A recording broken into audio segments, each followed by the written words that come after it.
ಚಿಕ್ಕಮಗಳೂರು ಜಿಲ್ಲೆಯಲ್ಲಿ ಮಳೆರಾಯನ ಅಬ್ಬರ ಮುಂದುವರೆದಿದೆ. ಭಾರೀ ಮಳೆಗೆ ಉಕ್ಕಿ ಹರಿತಾ ಇದೆ ತುಂಗಾ ನದಿ. ಶೃಂಗೇರಿ ದೇಗುಲದ ಪಾರ್ಕಿಂಗ್ ಜಾಗ ಕೂಡ ಕಂಪ್ಲೀಟ್ ಆಗಿ ಜಲಾವೃತವಾಗ್ಬಿಟ್ಟಿದೆ. ಅಪಾಯದ ಮಟ್ಟ ಮೀರಿ ಹರಿತಾ ಇದೆ ತುಂಗಾ ನದಿ. ನೋಡ್ತಾ ಇದ್ದೀವಿ ತುಂಗಾ ನದಿಯ ಅಬ್ಬರ ಎಷ್ಟಿದೆ ಅಂದ್ರೆ ಮಳೆಯ ಆರ್ಭಟಕ್ಕೆ ಶೃಂಗೇರಿಯ ದೇವಾಲಯದ ಪಾರ್ಕಿಂಗ್ ಜಾಗ, ವಾಹನಗಳನ್ನು ನಿಲ್ಲಿಸುವಂತ ಜಾಗ ಕೂಡ ಜಲಾವೃತ ಆಗ್ಬಿಟ್ಟಿದೆ. ಅಪಾಯದ ಮಟ್ಟ ಮೀರಿ ಹರಿತಾ ಇದೆ ತುಂಗಾ ನದಿ. ಅಪಾಯದ ಮಟ್ಟ ಮೀರಿ ಹರಿತಾ ಇದ್ದಾಳೆ ತುಂಗೆ. ಪಾರ್ಕಿಂಗ್ ಜಾಗ ಕೂಡ ಜಲಾವೃತವಾಗಿದೆ. ಚಿಕ್ಕಮಗಳೂರು ಜಿಲ್ಲೆಯಲ್ಲಿ ವ್ಯಾಪಕವಾಗಿ ಮಳೆ ಆಗ್ತಾ ಇದೆ ಈ ಬಾರಿ. ಈ ಬಗ್ಗೆ ತುಂಗಾ ನದಿ ತೀರದಿಂದ ನಮ್ಮ ಚಿಕ್ಕಮಗಳೂರು ಪ್ರತಿನಿಧಿ ಪ್ರತ್ಯಕ್ಷ ವರದಿಯನ್ನು ಕೊಟ್ಟಿದ್ದಾರೆ, ಬನ್ನಿ ನೋಡೋಣ. ಕಾಪಿನಾಡು ಮಲೆನಾಡು ಭಾಗದಲ್ಲಿ ನಿರಂತರವಾಗಿ ಮಳೆಯಿಂದ ಏನಂದರೆ ಪ್ರಮುಖ ನದಿಗಳು ಕೂಡ ಈಗ ಅಪಾಯ ಮಟ್ಟವನ್ನು ಮೀರಿ ಹರಿಯುವಂಥದ್ದು. ನಾವೀಗ ಚಿಕ್ಕಮಗಳೂರು ಜಿಲ್ಲೆ ಶೃಂಗೇರಿ ತಾಲೂಕಿನ ತುಂಗಾ ನದಿಯ ದಡದಲ್ಲಿದ್ದೀವಿ. ತುಂಗಾ ನದಿಯ ರಭಸ ಏನಂದರೆ ವಿಪರೀತವಾಗಿರುವಂಥದ್ದು. ಈಗಾಗಲೇ ತುಂಗಾ ನದಿ ಅಪಾಯವನ್ನು ಮಟ್ಟ ಮೀರಿ ಈಗ ಹರಿಯುವಂಥದ್ದು. ತುಂಗಾ ನದಿಗೆ ಪರ್ಯಾಯವಾಗಿ ರಸ್ತೆ, ಪ್ಯಾರಲಲ್ ರಸ್ತೆ ಇದೆ.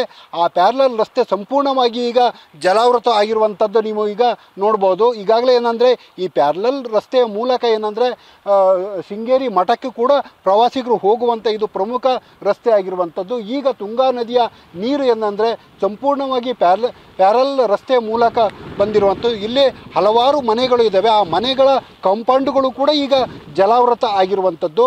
ಆ ಜಲಾವೃತ ಆಗಿರುವಂಥದ್ದಿಂದ ಹಲವು ವೆಹಿಕಲ್ಗಳು ಕೂಡ ಆ ಮನೆಯ ವೆಹಿಕಲ್ಗಳು ಅಲ್ಲೇ ಒಳಗಡೆ ಇರುವಂಥದ್ದು. ಈಗಾಗಲೇ ಏನಂದರೆ ಮಲೆನಾಡಿನಲ್ಲಿ ನಿರಂತರವಾಗಿ ಮಳೆ ಸುರಿತಾ ಇರುವುದರಿಂದ ಕಾಫಿ, ಮೆಣಸು, ಅಡಿಕೆ ಮುಂತಾದ ಬೆಳೆಗಳು ಕೂಡ ಈಗ ಅಪಾಯಕ್ಕೆ ಎದುರಾಗಿರುವಂಥದ್ದು. ಈಗಾಗಲೇ ಏನಂದರೆ ತುಂಗಾ ನದಿಯ ರಭಸ ಏನಂದರೆ ಪದೇ ಪದೇ ಕ್ಷಣಕ್ಕೂ ಕೂಡ ಏರ್ತಾ ಇರುವುದರಿಂದ ಒಂದು ಈ ತುಂಗಾ ನದಿಯ ಅಕ್ಕಪಕ್ಕದ ಇಲ್ಲಿರುವ ಜಮೀನುಗಳಲ್ಲಿ ಕೂಡ ಜಲಾವೃತ ಆಗುವ ಒಂದು ಭೀತಿ ಕೂಡ ಎದುರಾಗಿರುವಂಥದ್ದು.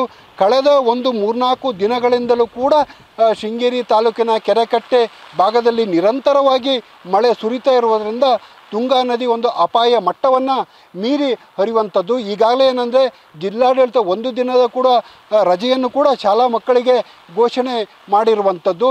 ಈಗಾಗಲೇ ಏನಂದರೆ ತುಂಗಾ ನದಿಯ ರಭಸವಾಗಿ ಹರಿಯುತ್ತಿರುವುದರಿಂದ ಪಕ್ಕದ ಒಂದು ಪ್ಯಾರಲಲ್ ರಸ್ತೆ ಈಗ ಸಂಪೂರ್ಣವಾಗಿ ಜಲಾವೃತ ಆಗಿರುವಂಥದ್ದು. ಈ ಜಲಾವೃತದಿಂದ ಈಗಾಗಲೇ ಏನಂದರೆ ಇಲ್ಲಿನ ತಾಲೂಕು ಆಡಳಿತ ಈಗಾದರೆ ಈ ಪಕ್ಕದಲ್ಲೇ ತುಂಗಾ ನದಿಯ ಪಕ್ಕದಲ್ಲಿರುವ ಗ್ರಾಮದ ನಿವಾಸಿಗಳಿಗೆ ಎಚ್ಚರಿಕೆಯಿಂದ ಇರುವಂತೆ ಒಂದು ಸಂದೇಶವನ್ನು ಕೂಡ ರವಾನೆ ಮಾಡಿರುವಂಥದ್ದು.